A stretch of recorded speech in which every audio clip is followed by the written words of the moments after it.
So it's been a rough journey, and I'm always waiting for my time to actually come again. It's like a wave. You're just riding the wave and waiting for the right timing of you making it. And it's like that's what I'm reminding myself of. Like, don't give up, because usually when you give up, you're so close to actually getting the miracle. So I haven't been doing this for 3 years, and this resilience for not making it to the games in the end. Like, I cannot give up until I make it back. That's just I don't think that I would be proud of myself, and I would be 80 and talking to my little grandchildren and telling them that I gave up because of an injury. Like, it doesn't exist in me. Yeah. Would a point ever come where you stop? Would you have to be told medically to stop, basically? Yeah.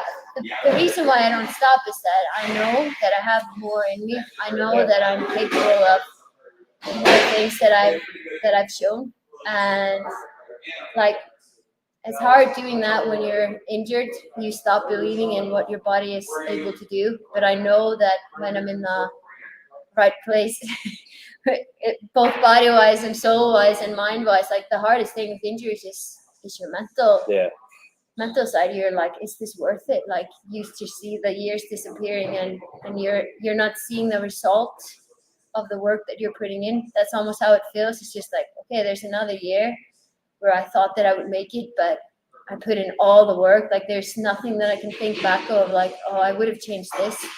It's nothing I can think back. It was just not enough. Yeah. And it was just unluck that I tore my elbow in the last event. Like, showing up on Sunday, I had the thought of, like, okay, I'm in 12th place. 2 of my best workouts are left.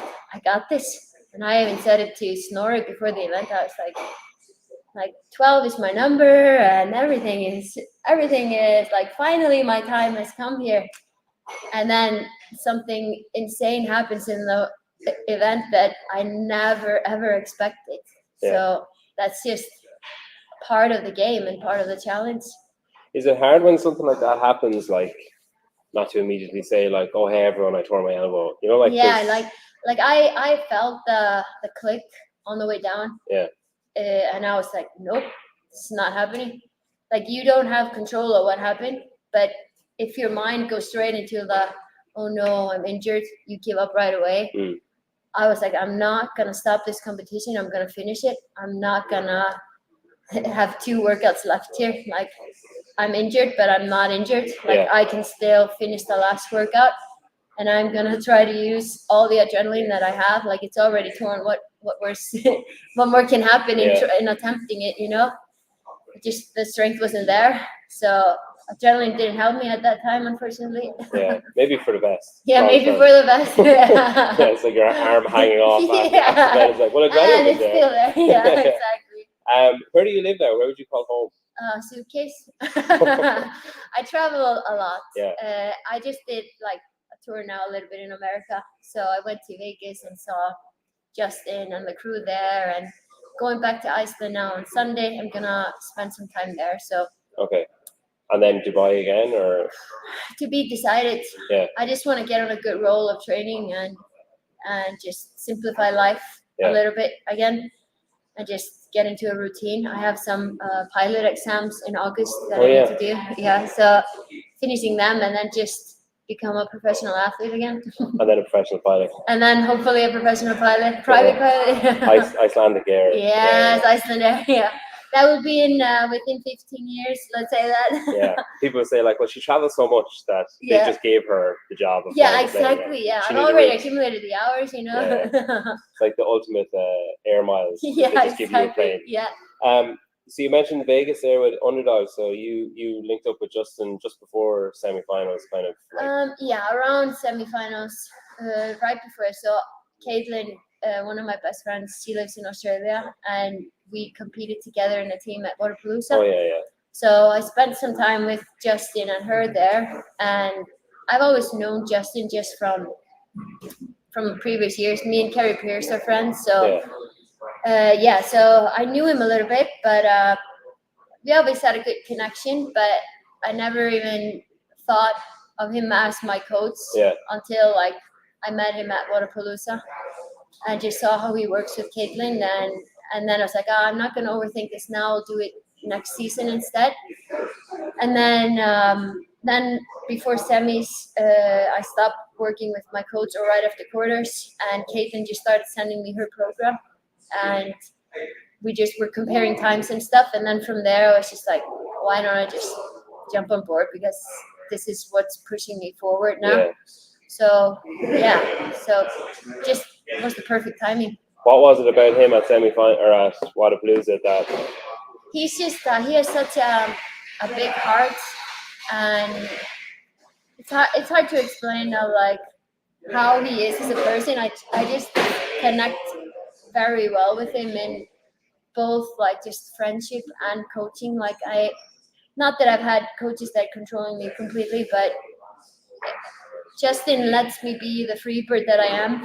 Yeah. I'm a different athlete than other athletes. Like some athletes just function very well in a routine and everything, but I'm not one of them. I have to have a little bit of like a butterfly in me of excitement and going somewhere, and that's where I function best. If I'm enjoying my journey, if I have people around me that just like believe in me, and I think Justin is definitely one of them, that he really believes in me, especially after my ACL tear. It's the first thing that he said to me was like, you know that you will come back. Like, I have no doubt. So just having that one person that really believes in you and is putting everything they can to help you get where you are. And Justin just stopped working with Daniel Brandon there, and there was just an opportunity to start working with him, because he probably is fully booked, that athlete. So yeah, it was just the right feeling of working with him. Because he's someone who so I know you were with, say, Perrin before, and she's very like. Yeah, Perrin is amazing. Yeah, and I know you guys are still friends and stuff. And she's actually on the show like last week. Oh yeah. But you're like, I would pit those as very different personalities. Very different. Like she's very seems anyway very mellow and steady, whereas he kind of is very laid back, but then incredibly fiery when the moment comes. He's like me. He coaches with his heart. I compete with my heart. How I get energy and stuff is I use emotions when I'm competing. I use a song. It's very, we connect in that kind of way. Like we're both very emotional human beings. Yeah. What about the programming then? Like, do you notice it as like drastically different from other things you've done, or is it kind of similar? I mean, most programs are pretty similar, but it's a different approach to the intensity and the timing of stuff. And I mean, Justin has he programs with Kiefer also, so he has a different perspective of things, of how to approach things. And then Kiefer is also like, his eye is amazing or Kiefer and Justin's of just like spotting how to improve movements and stuff like that. But I mean, Perrin is the same way. It's just a very different approach. Perrin works with Training Think Tank, and they are an amazing team. But it was just time for some change. I was at Training Think Tank for a full year and was based there and everything. And sometimes you just need a change to up your game, or to just change your thought process and stuff. So I had a rough time at Training Think Tank, just because I was from coming out of Wadapalooza and having to withdraw, and I was just in a low state. And then I was coming back, and it was just like, there was just something in me that was like, I just need a small change here again to get to the next level. Is it hard? Like, say you mentioned there, like Wadapalooza last year, you had to withdraw early. This year, like a lot of the talk before Wadapalooza was like, oh, it's too soon, and she's just going to get hurt again. And then you didn't. But then to get hurt after that, is it like worse than previous years? I'm still just learning that I'm a human, and my first few years was just, I felt like a robot. I could do anything I wanted, and then all of a sudden you get injured and your body just changes completely, your mindset changes, and the fear of getting injured, the fear of doing the right method of programming, it's just, you're always learning, and nobody, I think, has the right recipe for it, because you also change throughout the years. So I'm a way different person now than I was 5 years ago. Like 5 years ago, I wouldn't even hesitate that I would make it to the games. well, my year goes now into I cannot get injured because I need consistency in training to make it to the games. And then you get small injuries that you can't control, or that you overdid something. Like, did I overdo the semifinals workouts, and that's why my elbow went? Like, you have to think about the things you can control to know that you're on the right path. Yeah. Do you work with a mental coach or anything? No. Is that something you'd consider or have to consider? Yeah, I have worked with a sports psychologist before. I learned a lot from that, but I think that now I might look into it again, but it's mostly just my body that I need help with, and then when my body is on the right path, the mind will come with that. What do you do then? So you're going back to Iceland for a little while, and then you're sticking with underdogs. So then I guess the question a lot of people want to know is like, well, is it going to be Vegas and Iceland or Dubai, or are you going to do the kind of remote? I think it will just be probably Iceland, and then depending on how much of momentum I get in Iceland and just what I will do after that. I think so. I don't want to say any official plans, but the dream is to go to Vegas after Wodapalooza and train there for a while, but who knows what can happen. Have you had like training partners that are on a similar level to you like regularly, or is that something that you only have gotten, say, when you're in situ in Think Tank or when you visit Vegas? Only when I go somewhere. In Iceland, I usually train like just with my friends that train in the same gym as me. Sometimes train with BK, but it's in Dubai. I trained a lot with Shahad, that's competing at the games now, and that made a huge difference. She's so good in gymnastics, and we could push each other in that way. If she would push me in gymnastics, and I would push her in barbell cycling and workouts. So I love training by myself, but I think it's very important to also have somebody to make you uncomfortable and making you go outside of your limit there just to win. Get that like fire in you, but it can't be too much of a comparison. Like, you have to enjoy it also. And you have to be able, like, what's very challenging for me now is that because of injuries, I've had to change up my training. And as soon as you're training with somebody, you get drawn into everything what they're doing, and you don't want to be a smaller person and like, oh, I can't squat 3 days in a row. You're like, I can go through this. And then the third day you're like, oops. Or you even start doubting what you're doing. Exactly. But they're really good at like whatever gymnastics. Maybe I'm not doing enough gymnastics. Exactly. So it's good to have specific people that you know want the best for you. Like, I trained with Alex before she competed at the games, and she's just like this amazing person that wants the best for everyone. And it's like that kind of environment. Like, training with Caitlin is like we're pushing each other, but as soon as we're done training, we're friends again. You know, there are just some athletes that have a hard time having that switch of like, when are you a human and when are you an athlete? So I think like you mentioned comparison as well, and you can see just purely from the outside looking in, you can see certain camps where you wonder what the chemistry is like and what the dynamic is like, and then like underdogs seem to have nailed it now. Everyone seems to want everyone to do really well regardless.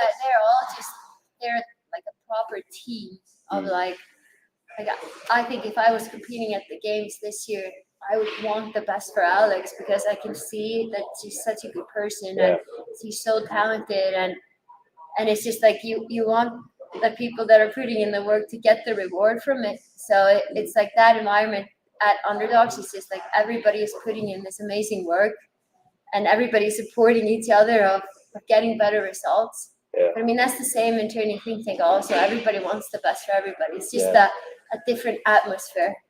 You were in Ireland recently. You were up with Emma, and I heard that you went to like Boundary and a few other places. Like, is it obviously you can walk, say, maybe down Belfast, no one will know who you are. But if you walk into Boundary, pretty unlikely that people aren't going to recognize who you are. Is that like something you have to mentally prepare yourself with when you're coming somewhere like here or going to a CrossFit gym or something that's like, oh man, people are going to be coming over to me and like talking to me and stuff? I just look at it as a way of like, this isn't gonna be my life forever, and there's a reason why. They know who I am. I might have done something right, and I might have had some part of their lives of changing how they think or having an effect on their life of maybe they started CrossFit because they saw a video of me or something like that. So I actually appreciate it a lot when people tell me their stories. I love it. And like my main thing with CrossFit and with all of this, like CrossFit is just a game. Yeah. It's a bigger picture of like a really hard game. Yeah, a really hard game. Like when I like just the female empowerment of what CrossFit has done is insane. Of like you see a young girl in the gym and she wants to lift weights. Like you would not have seen that 6 years ago. Yeah. Girls were afraid of weights. That was a guy thing. So it's like this kind of like equality is what I just strive for. Yeah. Seeing young girls show what they're capable of, and just like it's not going to be a thing anymore that a girl has stronger legs than a guy. It's just that she's built strong. Yeah. You know what I mean? Like it shouldn't be that the guy always has to be stronger than her or something like that. Like it should just be equality and genes and whatever. Like that's been my biggest picture here is trying to equalize that so girls and boys can actually just show what they're capable of and not have to hide something because of social standards. Yeah, like it's even funny. I've like a 3-year-old at home. Yeah. And when we watch the games and stuff, her and her like 1-year-old brother will start doing whatever's on the screen or whatever. So yeah. And like you always hear like that they won't listen to you, but like they'll do what you do. Yeah. And like that's why I insist on showing them the games, because if you do what I do, they'll always be weak. They'll always have shit form. Like it's like I'll show them what the real people do. Yeah.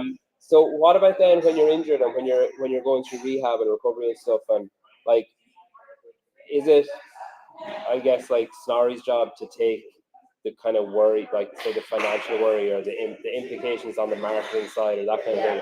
Because like if you have a brand come on and say, hey, we don't want to work with you, and then you get injured and you're like, uh-oh, like I just still don't want to work with me. I'm so lucky with sponsors, and like they understand an athlete's life and they respect that this is a part of the game. Yeah.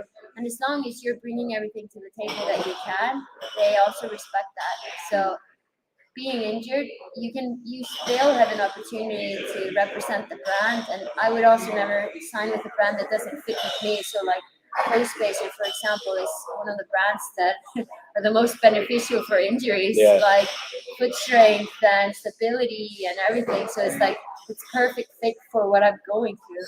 Like Alice KD, they just like they're like the what is it called? Like the sayings that they have, like enjoy the journey, 1% better a day. Like they are so focused on like overall health and enjoyment and everything that an injury doesn't affect the way that I can promote the brand. Yeah. While I want to be on the floor to promote the brand, but that's how lucky I am with my sponsors. Like the connection that I have with them is just it's amazing.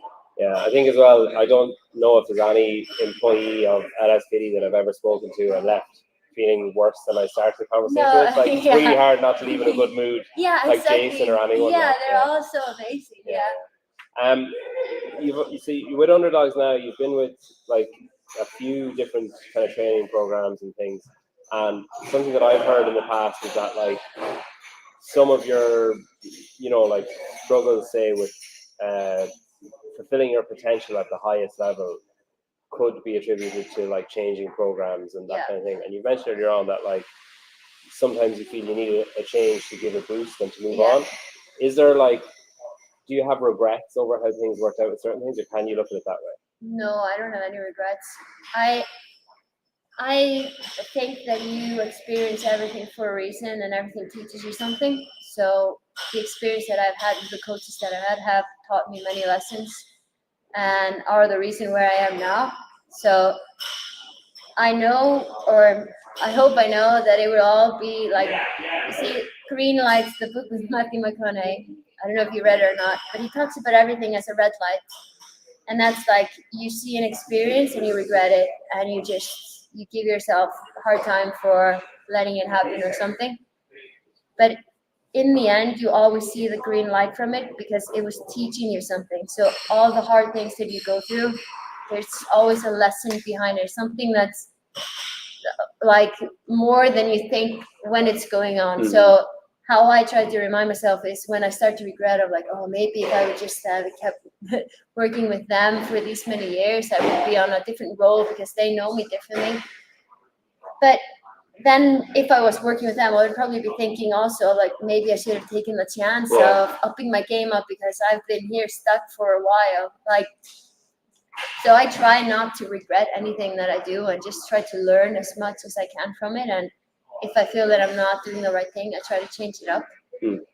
But like with Justin now, it's just like it's a different aura around him, and the belief that he has. I've never had a coach that has had this big belief in me like he has, and him starting working with me when I have an injury and he still believes me, like that's what you need. You need a proper team around you that show you love in your hardest moments. Social media and stuff then, like obviously you've got not in, like you don't have a small following, I'll put it that way.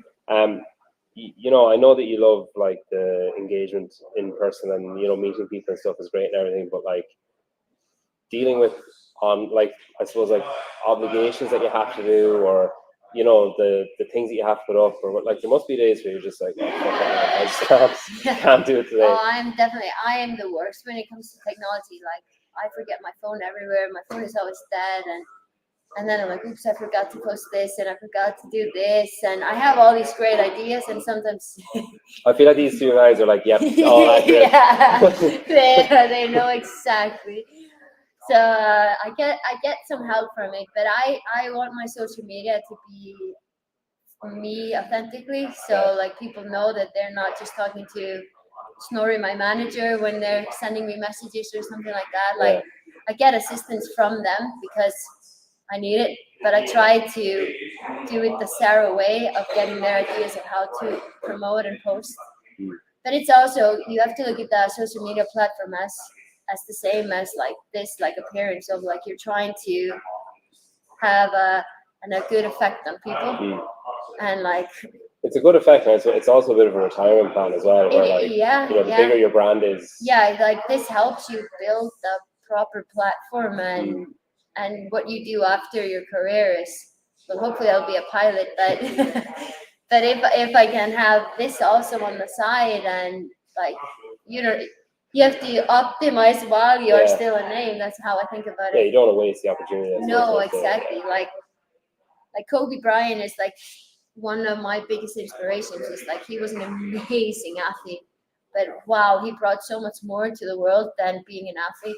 He changed the perspective of a mentality, the alter ego that he made, Black Mamba, the hard work he put in. Like he was so much more than an athlete, and he has made a huge effect on humanity just from teaching people how he thinks and how he approaches things. So like if I can have a 0.2% the same effect that he has had on the world, of like helping people with how to approach things, how to deal with failures and with injuries of things you can't control. If they see me go through it and they believe in themselves going through it, and they see the way that I do it, like that's a win for me.